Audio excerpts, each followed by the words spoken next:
What if Africa's biggest security threat today isn't where policymakers are looking?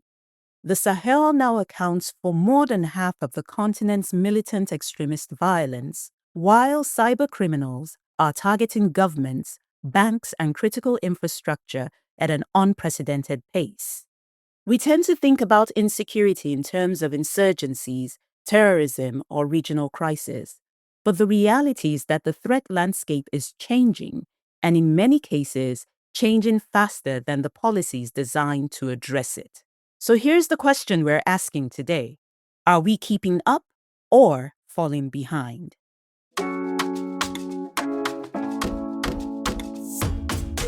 Welcome to Into Africa, a podcast where we explore Africa's geopolitical landscape, its evolving global role, and the challenges and opportunities shaping the continent's future.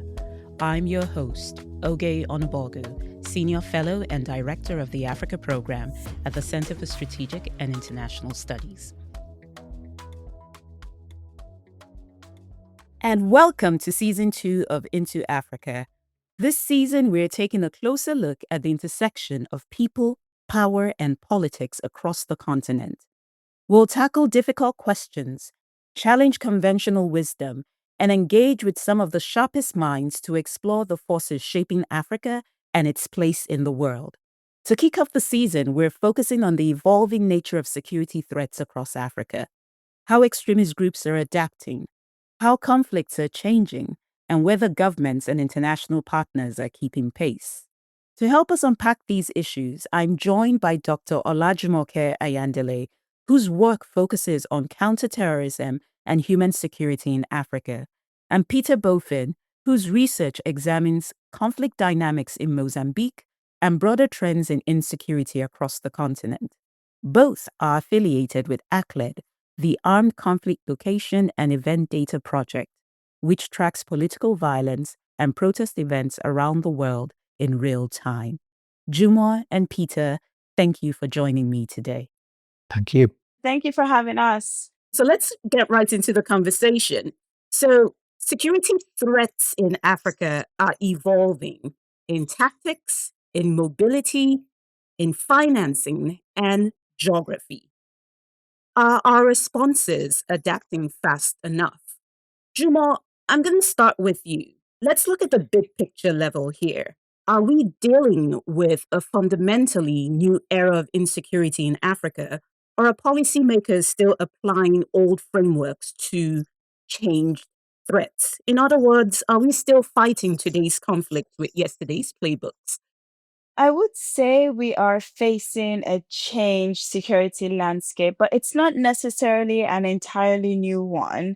And that's because many of the underlying drivers remain familiar, whether that is weak state presence, especially when we think about border communities, or feelings of exclusion by local communities, or corruption, or feelings of uneven developments, especially when we think about the periphery or contested legitimacy or unresolved grievances. But what I would say has changed is the way we are seeing a lot of armed groups and violent extremist groups adapting and exploiting these conditions.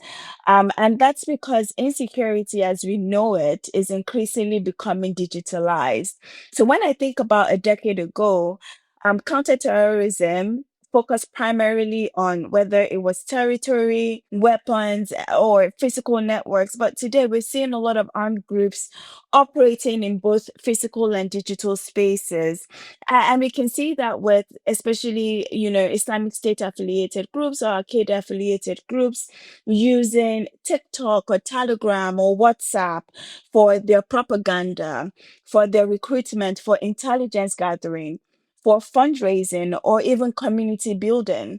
And I would say AI, artificial intelligence, has really helped to lower this barrier, has really helped in increasing access for these groups, whether it comes to their ability to produce persuasive content or their ability to translate messages across various languages or generating propaganda materials. So, yes, in many respects, we are still fighting today's conflicts with yesterday's playbook. But I do want to say and emphasize African agency.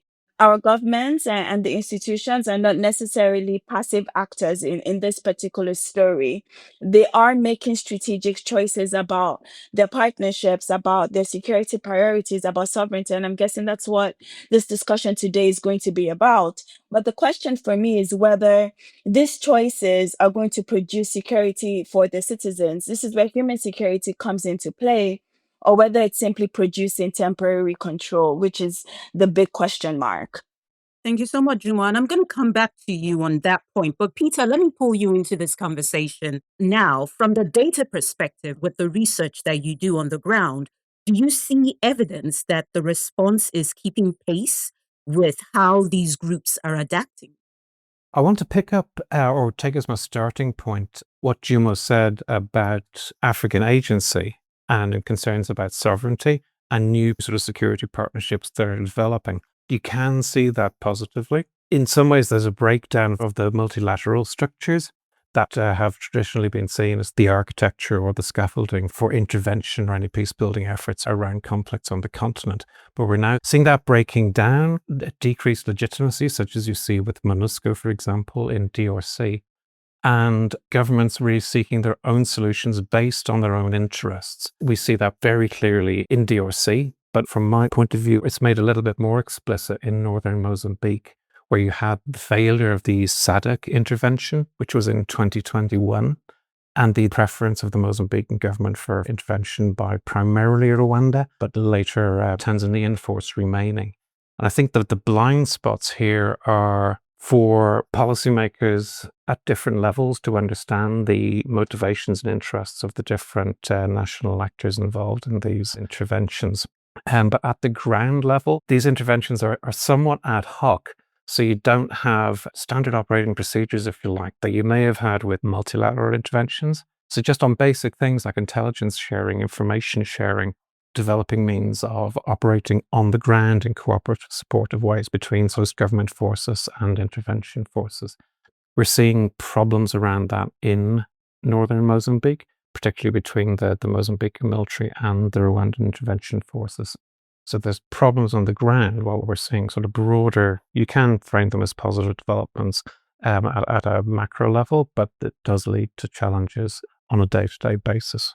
Thank you, Peter. And I know a lot of your research is focused on Mozambique. So we're going to come to Mozambique later on in the conversation. But I want to go back on the question on adaptation. So as you all have pointed out, we're seeing smaller mobile cells, more localized financing. We're seeing the role that technology is playing, and we're seeing more flexible tactics by some of these groups. So are these groups becoming weaker, or are they becoming more resilient? Juma, why don't you jump in here? Yeah, I'm definitely happy to jump in. And I'm not sure about Peter, but I would say for me, and in many cases that I have been monitoring, they're becoming more resilient. If I think about counterterrorism and the way that we measure success, we always measured, the ability of these groups, ways of, holding territory. So we measured their strength by, are they able to hold territory? How many fighters do they have? How many fighters have they been able to mobilize? Are they able to mount or conduct large scale attacks? But many of these groups have basically shied away from these visible indicators. And I think it's for good reason. They are more nimble, and that's because when you are a smaller and a more mobile cell, it's harder for governments to target you. We've also seen that they have been able to diversify their income streams. They've been able to localize financing. And I'm thinking a lot about, groups that are affiliated with whether it's the Islamic State or Al Qaeda, because they want and they have been able to reduce this dependence on external funding. And this diversified revenue streams are making organizations harder to disrupt. As I said, technology is definitely a big one. It's changing what we and how we see resilience, what it looks like. So a lot of these groups, and the Islamic State and Al Qaeda are good examples, have lost territory, physical territory, but they continue to maintain their influence through their various digital networks. So we are seeing a lot of smaller cells operating in remote areas, but they're able to reach potential recruits, whether it is across borders, whether it is within borders through online platforms. So, what does this mean for us when we think about counterterrorism? For me, it means physical defeat does not necessarily translate into informational defeat.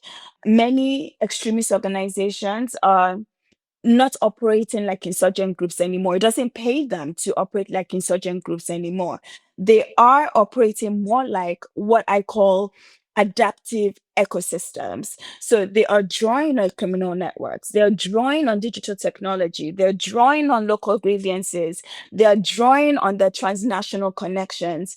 And the challenge for us is that we're often trying to dismantle these individual groups when really what we're confronting is it's an entire ecosystem that is producing and sustaining insecurity.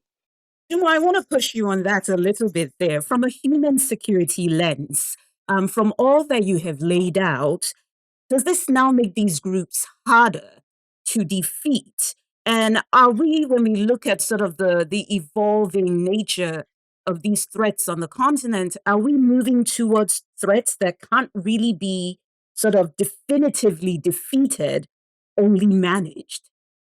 I would first say I want to be careful about the word defeated. I'm going to put defeated in air quotes, right?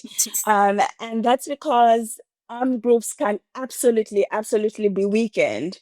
Their territorial control can be reduced. Their leadership structures can be disrupted. I'm thinking, for example, about what happened last month with the senior Islamic State leader, Abu Bilal Manuki, being killed in Nigeria. So that can definitely, happen.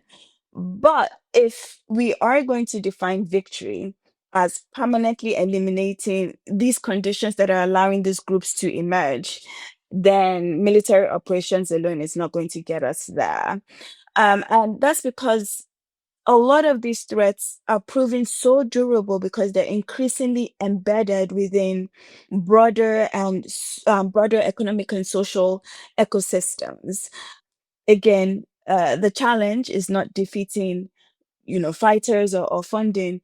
From a human security perspective, security means more than just the absence of attacks. It means, safety, dignity, livelihood, justice, trust in institutions, and rebuilding all of this. And I say this because when I go on the field, when I talk to communities, when I talk to people in IDP camps, this is how they define security, right?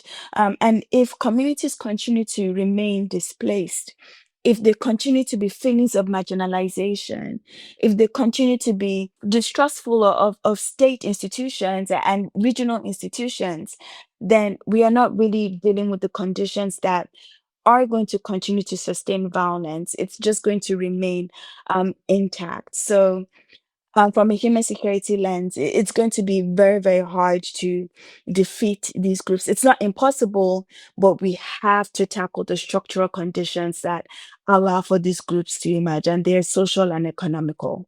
Oh, thank you so much for that. Now, Peter, let me pull you into the conversation. From your research, what does the data from the work that you've done in Mozambique, what does that data tell us about adaptation versus decline of these groups? Do the patterns suggest containment or sort of quiet persistence? Oh, I think it's very much quiet persistence. Back in 2023, I think I was alone amongst my colleagues in thinking that we might be seeing the end of that conflict. And I was very much wrong. The Rwandan intervention and the SADC intervention had sort of significant successes. It greatly reduced the size of the group. It took back one significant town that was under the control of Islamic State Mozambique. It broke up their logistic systems and they lost a lot of their materiel through quite aggressive operations by SADC in Rwanda. And their actions really went down. They seemed to be on the run, on the back foot. But what we have seen is really successful adaptation by the group. We've seen a leadership change. After intervention, we saw a shift towards, as Juma pointed out, operating in sort of more mobile configurations, which conventional forces find difficult to address. And we saw a very significant change in how they engage with communities, so that communities on the coast, from which an area from which some of the leaders of the insurgency emerged originally, they've taken a less violent, nevertheless coercive, but a less violent approach to those communities, where we're trying to build relationships with those communities and develop an area of influence that I presume that they will hope will develop into an enclave in future years. It's not a huge area, but it enables them to resupply quite easily, but by land and by sea. It allows them to embed into commercial networks that reach into urban centers in northern Mozambique. And a critical way, in fact, in which they're doing that is through mobile money networks. So, for example, they raise a significant amount of money through ransom, which is gathered at roadblocks. For example, just I think it was last week or the week before, the kidnap of miners at informal mining sites. And payment can be made by the victims' relatives or the victims themselves very quickly through mobile money. And so mobile money systems in northern Mozambique are in many ways actually sustaining the insurgency, because most of their money seems to be flowing through these networks. And it's remarkable how the oversight systems have broken down. And outside of this area of influence, in areas that have a different set of characteristics, on the coast, it's people of primarily one ethnic group, Mwani, who speak a particular language, have particular sets of livelihoods, are predominantly Muslim. So it's easier, if you like, for the insurgents to frame their fight in Islamic State ideological terms. And outside of that, they're still continuing to take quite a brutal approach to civilian populations, but probably more focusing on being able to control the main traffic routes in the province, and also increasingly trying to control informal gold and gemstone mining sites as a source of income. So yeah, they're very adaptable in a number of ways. I can imagine them persisting with this area of influence that they're developing that may become an enclave for some years to come. It's quite alarming. Thank you so much, Peter. Let's dive a little bit deeper on Mozambique, because not all our listeners will be familiar with the situation in Mozambique. And you alluded to this briefly in your last response, where you said, there is a narrative that the situation in Cabo Delgado in Mozambique, that the situation has stabilized. But does the data that you've collected, or the evidence that you've collected, does it actually support this narrative? So if you could just give us some background on the situation in Mozambique, especially for our listeners who are not familiar with the situation on the ground, and also touch on, how important are local grievances, marginalization, and economic exclusion in shaping the current conflict. Yeah, I started working on this conflict before this insurgency began in Tanzania on the northern side of the border. And Tanzania, around 2017, which is when the insurgency broke out in northern Mozambique, did successfully contain what had been a growing insurgency in the country's southeast. And it did that through a sort of combination of, at times, quite brutal security measures, but also political actions as well by the ruling party, the administration, and then the security apparatus. So in 2017, as the insurgency broke out here, I really thought it wouldn't be last that long. And I'm really quite depressing that in 2026, we're still here talking about it. But like the insurgency, the sort of proto-insurgency in Tanzania, sort of 2015 to 2017, that has its roots in quite radical Islamist movements that have been active across East Africa for many years, that were sort of promoting a rejection of democracy, of secular authorities, of secular education, even sort of upending sort of traditional relationships between parents and children, etc. And the armed group in northern Mozambique grew out of these networks. And finally, in 2017, sought to develop some sort, before its affiliation with Islamic State, looking to implement some sort of administration that's based on Islamic principles in northern Mozambique. The affiliation with Islamic State probably was there from early days. Initially, some outreach in 2018, and it finally became a full province in May of 2022. The insurgency is really driven by the marginalization of Cabo Delgado, which goes right back to the colonial period. It wasn't even part of the Portuguese colonial project in any meaningful sense, but it wasn't even part of that. And since independence, has it really always been marginalized, as power has been concentrated in Maputo over 1,000 kilometers to the south.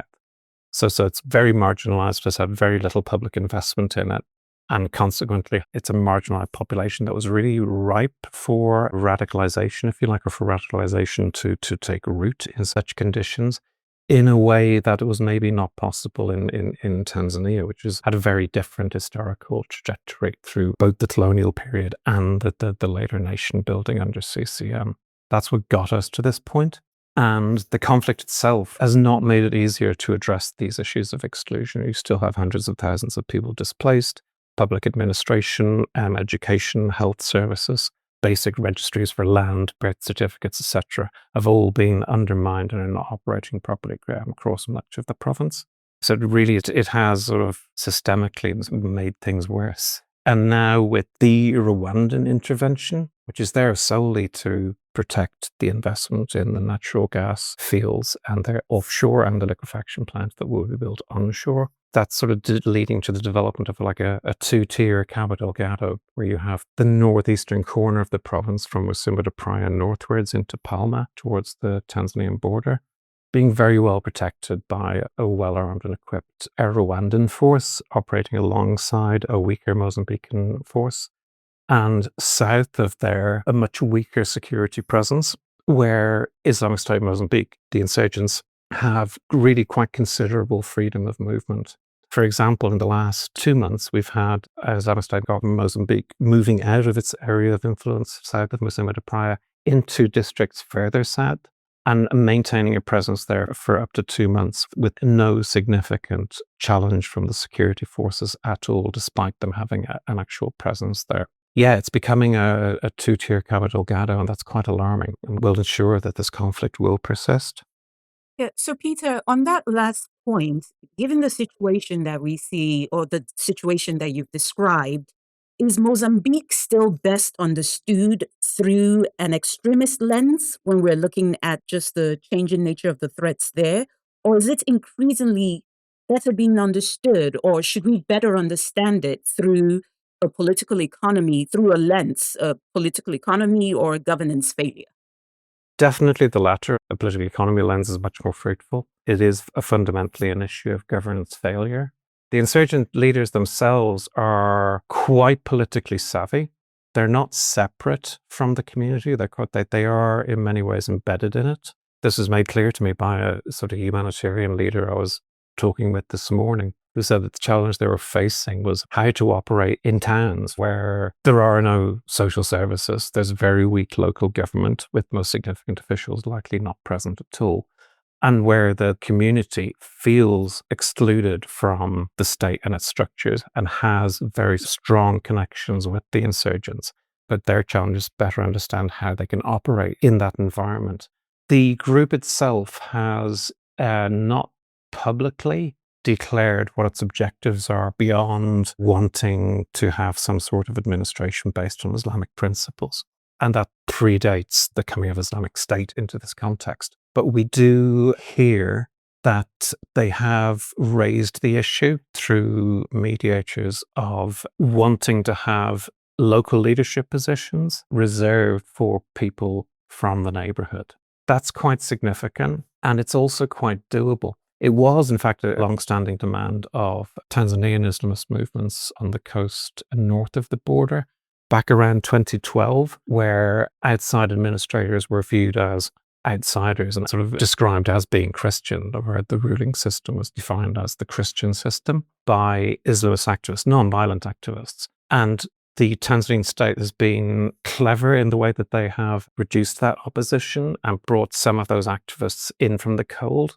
Mozambique has, Frelimo really, and the state and its administration have not been so sure-footed. They're not properly embedded, and they don't have strong enough structures in northern Mozambique to allow themselves to more subtly meet these demands from communities in the north. That gives real ownership over resources, public administration, taxation to interests in the north. That's the challenge they face. Well, thank you so much, Peter. A lot of what you described, we see examples of that in several other countries across the continent. So, Jumo, let me bring you in here. So, What does Mozambique tell us about the limits of a conventional counterterrorism approach? Essentially, are we sort of over securitizing what is fundamentally a governance and human security challenge? Yes, we definitely are. And I echo a lot of what Peter has said. I love the fact that he laid everything out with what is going on in the region and the historical context of it. I would say Mozambique demonstrates that if we continue to treat violent extremism as solely a counterterrorism problem, then we are going to miss much of the story. What we're seeing in Mozambique is not just about ideology, as Peter has mentioned, it's also about exclusion, it's about marginalization, resource politics, the youth frustration, governance failures, and uneven development. And a conventional counterterrorism approach, as we have seen, can push fighters out of certain areas, but it cannot by itself rebuild that trust that is needed between citizen and the state. It cannot resolve the grievances over land, over livelihoods, over access, over geography. And for me, Mozambique reminds us that the security question is also a governance question.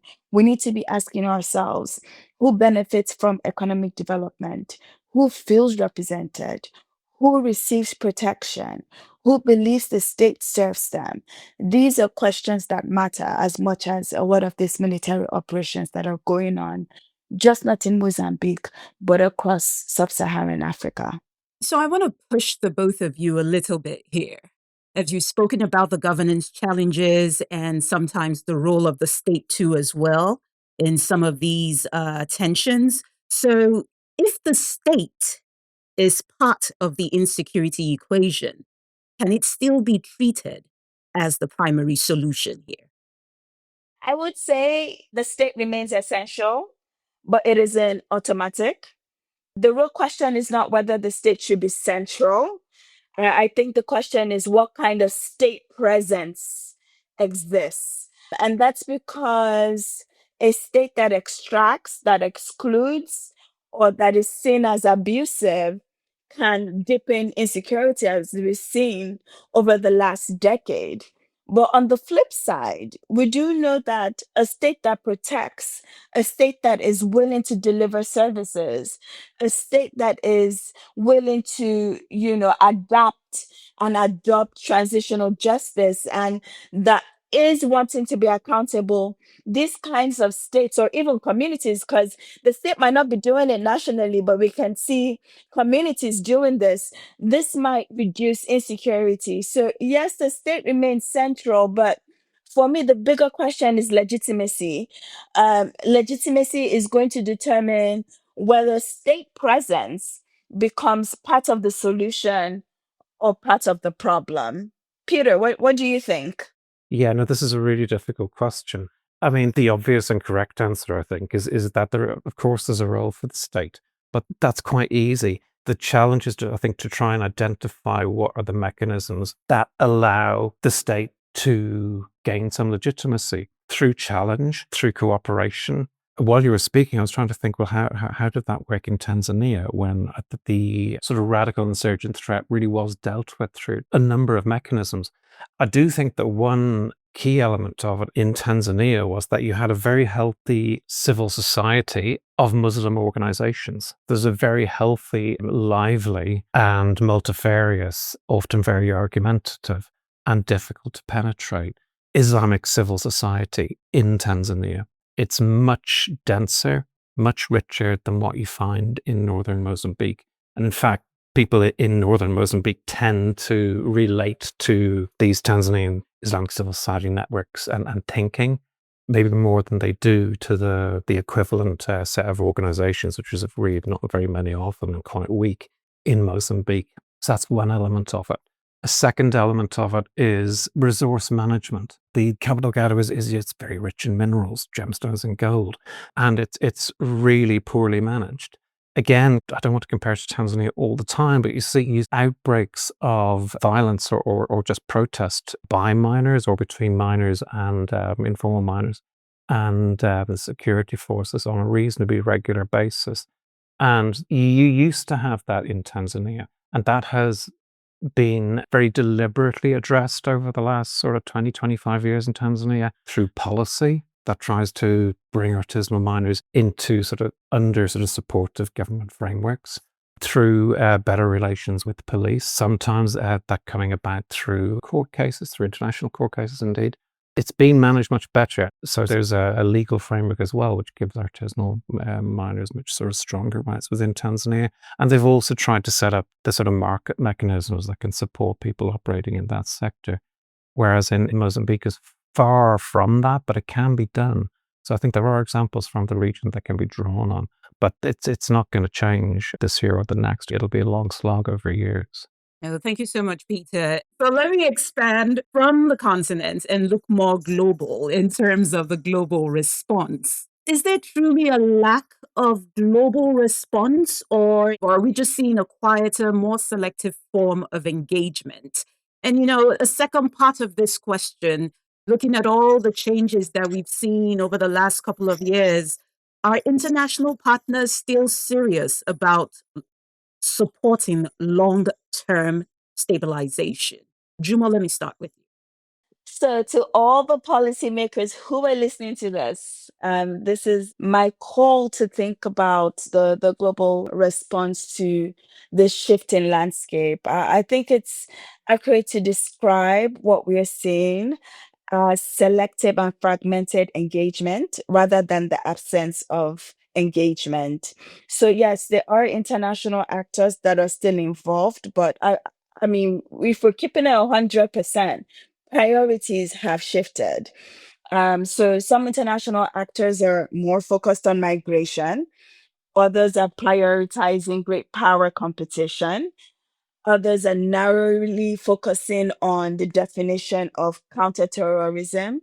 But as we know, the challenge when it comes to long-term stabilization is going to require sustained political investment. And unfortunately, the continent is increasingly being viewed primarily as a risk management problem rather than a strategic partner. And this is my call to kind of shift that way of thinking. A lot of African governments want to be seen as strategic partners, want to, have their solutions, their proposed recommendations taken seriously by international partners, right, when countering a lot of these issues. I also do want to say that a lot of times policymakers are missing three major things when we're thinking about counterterrorism. And that's, the first one is the way that we look at communities.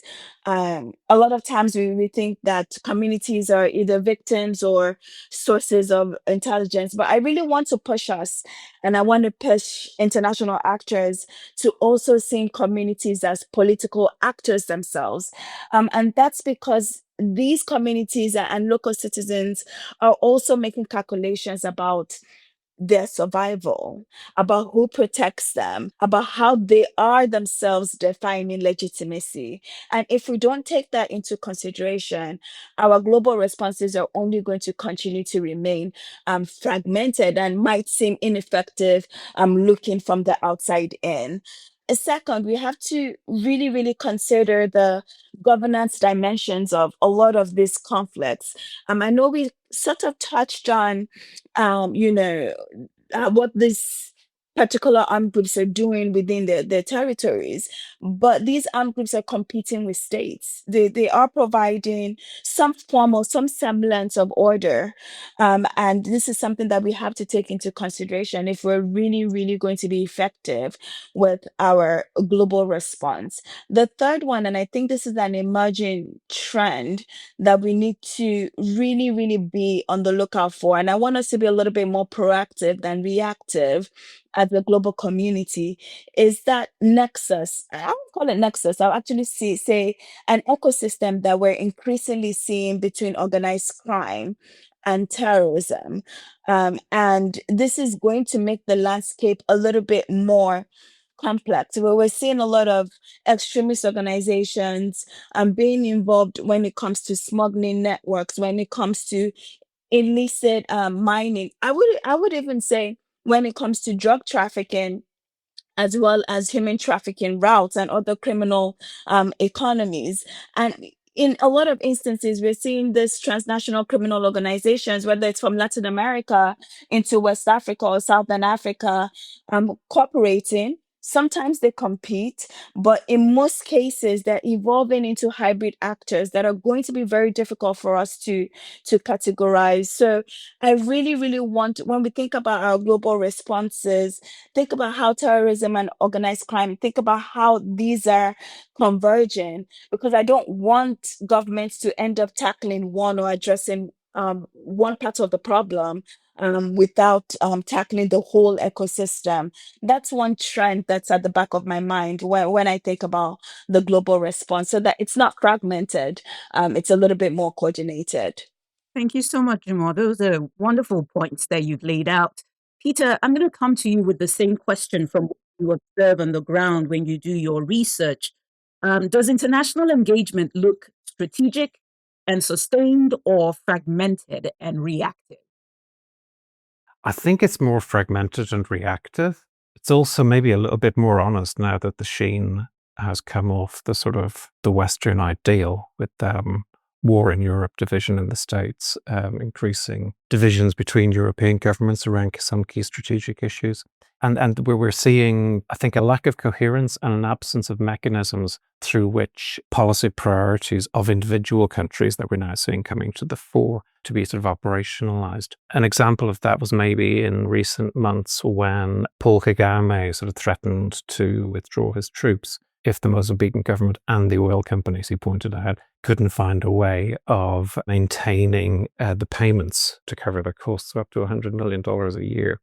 And that's significant. So this is a very expensive bilateral military intervention by the Rwandans to protect a natural gas investment that is led by French interests and European interests, that also has US interests in it, with no clear mechanisms to support it. And really the only mechanisms that we're relying on, for example, to ensure that human rights are respected in the vicinity of the LNG project, is primarily French legislation about business and human rights principles. So it's become a very complex situation.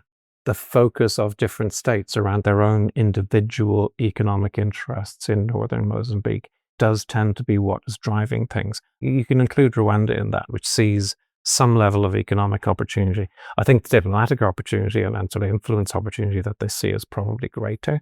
But they do have some sort of commercial interests in northern Mozambique that they're also promoting, if you like, currently. But these are dwarfed by the continuing interests of primarily Western powers. That becomes a very difficult environment for the Mozambican government to navigate, particularly with the economic strains that it's under, that have worsened really since the Iran war broke out. So I want to still on this question on global response and on some of the points that the both of you have raised, and Juma, on the point you raised about state sovereignty. We look at these evolving threats on the continent. We look at the domestic governance failures and gaps that exist, and we see the fragmented global response. So who bears more responsibility for persistent insecurity? Is it the domestic governance failures or flawed international engagement? Yeah, on the question of sovereignty, this is, I'm trying to toe the line, but also say my mind. Both matter, both matter. But I would say domestic governance failures more than international engagement. No one is coming to save us. Domestic governance failure continue to remain central because legitimacy is ultimately built or lost at home. We can't take that away. So if I had to pick, I would say domestic governance failures. But again, international engagement can reinforce problematic incentives when it prioritizes short-term stability over long-term governance response. But we have to save ourselves. We have to look inwards. So who bears more responsibility? For me, domestic governance failures. Peter? And I fully agree. We've seen that in Tanzania, despite what happened on October the 29th and the subsequent days after that. But this particular type of threat has been successfully addressed by Tanzania, and that wasn't a discrete project. That was the result of decades of state building that has allowed it to address this type of insurgency. And we've also seen it in Kenya. So I think Mozambique is particularly weak, but there are examples it can draw on. And yeah, that would give me a little hope, but it would demand a quite considerable change in how Frelimo and the Mozambican state goes about its business. Thank you both. So I'm going to do sort of a quick round of questions now, and I'd encourage you to keep your responses here short. So for both of you, are we dealing with a failure of strategy or a failure of diagnosis? Failure of diagnosis for me. If we misunderstand the problem, the strategy will always be inadequate. Failure of diagnosis for me. I'm going to go the other way because I'm thinking of a PowerPoint presentation I saw by a senior Mozambican military officer, where a lot of the issues we've raised about the marginalization of communities in northern Mozambique and the inability of Maputo to respond to and communicate with them was laid out really clearly, and was wondering what to do. That was about 4 years ago. So I think there's an awareness in Maputo of what the issues may be, that they don't really have the structures to address it, possibly. We love it when our guests are on different. Second question, are we normalizing chronic insecurity in parts of the continent? In some places, yes. I do worry that recurring violence might become treated as normal rather than political failures that demand solutions. So, yes, we are normalizing chronic insecurity. I agree on that. I think we see that in DRC. We're seeing it in the two-tier Cabo Delgado in northern Mozambique as well. Next question, are we better positioned today than a decade ago, or simply more accustomed to living with these security threats? I think we're slowly becoming worse positioned to address these. Yeah, I think because of the lack of coherence between regionally between states, not so much the higher level international architecture, but I think there's still a lot of distrust between states in East Africa that hinders any progress. And I think that yeah, we're maybe getting more used to living with them. We're better positioned. I think we actually know far more than what we did if we compare our strategies to a decade ago. We've generated tremendous knowledge, whether that is, practitioners such as yourself, African scholars, civil society. For me, the challenge is translating that knowledge into policy. But I do think we're better positioned because we have more information. So we've spoken about sort of the role of policymakers and what some policymakers might be missing in their approach. So what is one assumption, if you had the opportunity to advise policymakers, what is one assumption that you would advise policymakers to abandon immediately about the way they look at security threats on the continent? That human security is a buzzword. It's actually real. Let's actually bring that into our strategy. It's not just a buzzword. I think that's one assumption that policymakers must abandon and actually take it very seriously if we're going to really, really adopt this whole of society approach. Mm. And I think from my point of view, we need to abandon the lens of a transnational Islamist threat and focus much more on what's happening locally and how these conflicts are driven and addressed locally. I think certainly in Mozambique, I think even the insurgents themselves have that. And possibly people like myself using terms like Islamic State Mozambique persistently might not always help. So thank you both so much. So we've spent much of this conversation looking at adaptation, fragility, and just limits of our current response, even local response or global response. But I want to end our conversation today on a more personal note, because even in the midst of all of this, hope and imagination still matter. So, Jumo, let me start with you.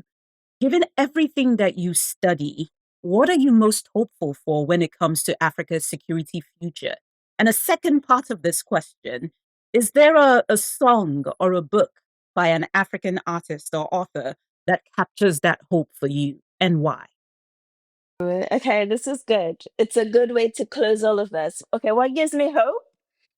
And this goes back to what I first said at the beginning of our conversation is African agency. That's what really gives me hope. And that's because across the continent, communities are not just waiting passively for solutions. We are seeing women mediating conflicts. We are seeing youths building resilience. We're seeing local leaders and civil society holding institutions accountable. I'm also encouraged by the willingness of African states to actually shape their own security agendas rather than simply adapting or adopting externally prescribed solutions. I know this is a little bit contentious when we think about great power competition, but I think it's a way of asserting African agency. For my song, I will be a little bit um, regular. I would choose Jerusalem. I don't know if you know the Mm. song. um, for me, Jerusalem embodies hope.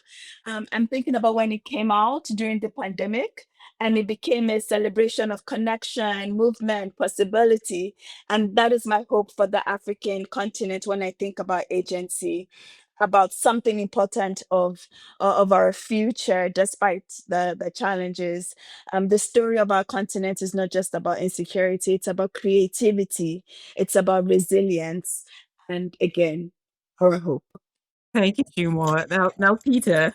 I think if all of us come across people in conflict, ordinary people, public administrators, who humble us by the resilience they show and the conditions under which they have to work. But in terms of sort of one piece, what very quickly came to mind when I looked at my bookshelves was a novel from some years back by a Tanzanian author who I think lives in Switzerland or Germany, called Anna Manyanza. The book is called Penzi la Damu. At its heart, it's a love story through very beautiful language and writing. Really, it's set in Tanga on the East African coast, just across from Zanzibar where you are, Jumo, and subtly lets us know just how global people's lives are there. The story stretches as far as Burma. It has characters from Cabo Delgado who've got nothing to do with conflict. They're just migrant workers. And it really expresses to us how that part of the world is really part of an important part of global society that I think we can all learn from and to which we are connected. Thank you so much, Peter and Jumo. Like, that's a fitting place to end our conversation today on both realism and hope, and just a remembrance that we're all connected. Even the fact that we're Yes. called today from all different locations. Jumo, you're in Tanzania, Peter, you're in Ireland, and I'm in DC. So we're all connected. But what today's conversation makes clear is that the threat landscape in Africa is evolving rapidly, but the responses to these threats are still uneven and in many cases are also narrow. So our hope is that policy becomes more adaptive, unless policy becomes more adaptive, more politically grounded. And most importantly, to echo the points you made, Juma, about human security, and also Peter as well, more people-centered. We may not be resolving insecurity so much as just learning to live with it. So I want to thank you both today for a very rich and thought-provoking discussion. And for our listeners, we thank you as well for listening to Into Africa. Thank you so much. Thank you. Thank you, Olga. Thank you, Juma. Thanks for listening to Into Africa. If you enjoyed this episode, please subscribe wherever you listen to your podcast. You can find more analysis from the Africa program on our website, csis.org, or find us on social media. Search for @CSIS Africa on X, LinkedIn, and Instagram.